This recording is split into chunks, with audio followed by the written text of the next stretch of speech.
And this is where the heart is in this interview, because he talks about how he became a success from being an immigrant from South Africa to being student in the United States, and I really like it. $2,000 in traveler's checks, back when traveler's checks were a thing, in Canadian dollars. I landed in Montreal. I have some family in Canada, and my mom's uncle lived in Montreal, but we didn't know his phone number, so I landed in Montreal, and my mom says, "I just got a letter back from my uncle. He's in Minnesota or something." So I'm like, "Oh, okay, I don't know what to do now." So I just stayed in the youth hostel and bought a bus ticket across Canada. I worked at various odd jobs and stuff. Whoa. Worked on my mom's cousin's farm, wheat farm in Saskatchewan for 6 weeks. That's where I had my 18th birthday, actually. Worked in a lumber mill, chainsawed logs, and did various odd jobs. And then went to college in Canada for a couple of years. I paid my own way through college, by the way. So, but in Really? Canada, it's easier because the college is more subsidized, and I was a Canadian citizen through my mom. So, and I got some scholarships and loans and stuff, and then I applied to the University of Pennsylvania, and didn't think I'd be able to go because tuition is really high, but they gave me a scholarship and loans and stuff, so I was able to go there. I graduated with about $100,000 in student debt. Yeah. Are you kidding me? $500,000? I didn't know that. Okay, so basically, and this what actually pisses me off, because Liz Warren, the Pocahontas, the fraudster, who basically called him a freeloader. Okay, Liz Warren was freeloading ever since she was a student. I think she was a law student. She graduated law in Rutgers University in New Jersey. It's basically state university in New Jersey. And this guy was working odd jobs, as I said. And Liz Warren was freeloading for pretending and lying to be a Native American when she's not. She's one of the whitest women in America. And not only that, so he mentioned about his $500,000 student loan, and one of the most liberal lunatics in American Congress is AOC, Alexandra Ocasio-Cortez, who demanded that the American taxpayers pay her $17,000 student loan. I mean, I think AOC graduated economics at, if I'm mistaken, Boston University, and she ended up a bartender before getting so lucky defeating, an old ally and pal of Nancy Pelosi in Congress via Democratic primary in New York. And a bartender, after graduating economics at one of the most expensive schools in America, and now AOC is playing to be a working class woman when she's nothing like a working class woman. I mean, she came, or she's a resident of one of the, well, probably wealthiest districts in New York, in Bronx. Okay, but I don't know how she got that position, because that district in New York is where you can have a cup of coffee run for Congress and as part of the Democrat ticket, and that cup of coffee is going to win against a Republican, because that's how stupid the voters of that district are. They're gonna vote for anyone as long as that person or thing is a Democrat, and now they're suffering because of AOC's stupidity. So we've heard last year, I think, or 2 years ago, that AOC blocked Amazon from establishing its headquarters in New York that could have given thousands of jobs to New Yorkers or Bronx residents, the poor, residents in that district. But, that's because of wokeism. And I was going to do grass studies at Stanford and decided to put that on hold to try starting an internet company. I tried to get a job at Netscape, but they didn't. Netscape. I'd send my resume and get a response. So I was like, it's a good thing. I guess I can't get a job at there are only a few internet companies. He got rejected, and Netscape is one of the earliest browsers. If for the older millennials, they probably know what Netscape is, but I mean, that's a rejection can be a good thing. It's like a blessing in disguise, and that really happened to Elon Musk. I guess I want to do some of the internet. I start my own company, but I ended up writing the first maps and directions on the internet. I wrote it personally. Maps, directions, yellow pages, white pages, on a puny computer, like with hardly any. So you had to be like the code had to be super tight. I even have some patents on like maps and directions and yellow pages and white pages and stuff from ages ago. They're lapsed now, but that company ended up getting bought by Compaq for about $300 million. I owned 7% of the company, so I got like $20 million from that. Put most of it into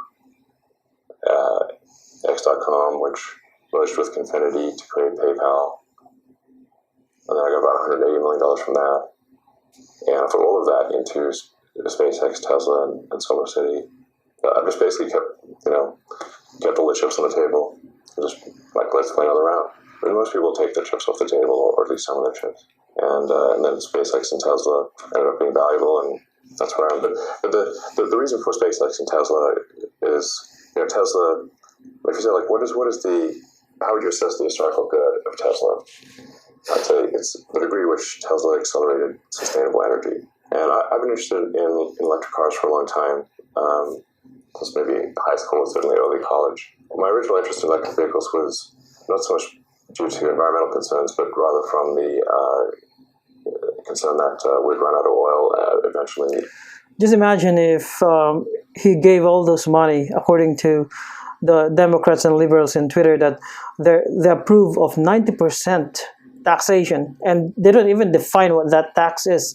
Is that an income tax or capital gains tax? So they basically refer to it as, just simply tax. So whatever you earn, regardless of its source, whether it came from your income or from your salary as an employee or from selling stocks or property, you must be taxed 90%. And that's what a lot of liberals and Democrats are, saying on Twitter.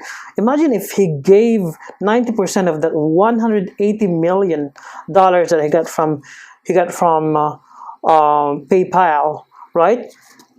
What would have happened then? He would not have put up two of the greatest, companies in modern America, SpaceX and Tesla, and the government would have just, spent that money on stupid research, and that's actually, American government and Congress have been spending millions of dollars on stupid research. I think you need to Google that, and it's good that he was able to keep probably 50% of that money, because the capital gains tax in America is, I'm not really familiar, but in the Philippines it's 15%, which is, I think, 6% in the Philippines, and I think 15% in America, but it actually depends in each state, because America is a federal government, but you can correct me on that. But basically, taxation in America is quite high, despite being one of the most capitalist economies in the world today. And or become extremely scarce and expensive, and then civilization would collapse because we can drive cars or run power plants and stuff. So we need some form of sustainable energy generation and consumption, or civilization is going to collapse. So that was my original interest in electric vehicles and solar energy, and then I do think there's some risk of negatively affecting the climate, as you increase the CO2 concentration in the oceans and atmosphere, you increase the risk of something going wrong. I'm not like in the camp of the Global warming. Global warming. Yeah, that's what I would like to hear from him because, yeah, I mean, a lot of liberals are right in saying that Tesla and his companies are getting subsidies from the federal government, but I mean, he doesn't need those money actually. He doesn't need this money, and because of that, that's being used as a permission for the government to regulate him and to tax him at 90%, right? I mean, he doesn't need government money. He doesn't need government money. Tesla can definitely operate without getting subsidies from the government. But the problem is, American politicians, mostly Democrats like Liz Warren, are the ones giving this money, forcing, the private companies like Tesla and other companies. They're forcing them to get money. I mean, many companies are lobbying for these subsidies, but I don't think Elon Musk needs this money coming from the government or the subsidies. I think, I don't think we're screwed because of the current possible million of CO2 in the ocean's atmosphere. I think that this is actually not a terrible level. However,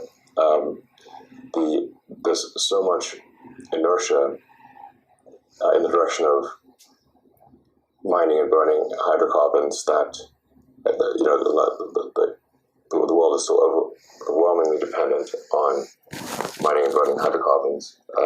So if this continues and you start really driving up the CO2 in the ocean's atmosphere, then there's increased risk of accelerating climate change, basically warming up the oceans and raising the sea level. Well, I actually disagree with him on this matter. Of course, he's a billionaire, but climate change has been ongoing for billions of years. And notice the change of the term from the term global warming to climate change, because it's all scam actually. Since when did man invent cars that emitted or discovered fossil fuels, for example? It's actually over the past 100 years only, and there were global warming in the past. For example, there was this medieval global warming period, and a lot of global warming periods in the past prior to the discovery by man of the fossil fuels. The thing about the climate alarmists is that they are tyrants. Okay, they would like to shut down the debate and label anyone who disagrees with them as lunatic, for example, when in fact the only way to combat global warming, if it were real and it's being caused by humans in that other aspects like the sun and the ocean cycles, etc., then the only way for us to combat global warming is allow the private sector to come up with the solution and not shut down debate and tax people, tax industries, etc., when many countries like China and India do not abide by the Kyoto Protocol, for example, that's being trumpeted by the creepy Peter Joe Biden administration. But that's going to be for another story. I think that's probably just not a wise risk to take, since we will in any case have to transition to sustainable energy long term, because we will eventually run out of oil and coal to mine and burn. Then why run the experiment to see if something bad will happen with a high CO2 concentration in the ocean's atmosphere? It's a pointless experiment. We know we have to get to some sustainable energy economy. It's tautological. So I think there's we should try to get there sooner so as not to run the risk of climate change. Climate change would not be catastrophic to civilization, but it would be very disruptive. Humans love living right on the ocean, so it's like almost like a thermometer. It's like if we're living right on the beach. Okay, so this is like, so even small changes in the sea level will put a lot of houses underwater. Yeah, I mean, Obama has a multi-million-dollar mansion, a beachfront mansion, and many other, liberal politicians like Pelosi and others. So, I mean, the global warming seems not a threat to America's billionaires and millionaires, especially those who've been selling the climate change agenda, the taxation, etc. Right? So that's basically what he's talking about here. We're just inherently created civilization as highly sensitive to changes in temperature. A lot of politicians who are alarmist about this stuff Yeah, buy homes right on the water, though, don't they? that's exactly the case. I'm not sort of Beachfront properties. vilifying the oil and gas industry. Bernie Sanders. I think the reality is, like, if we don't have oil and gas right now, civilization would collapse, and everyone will be starving.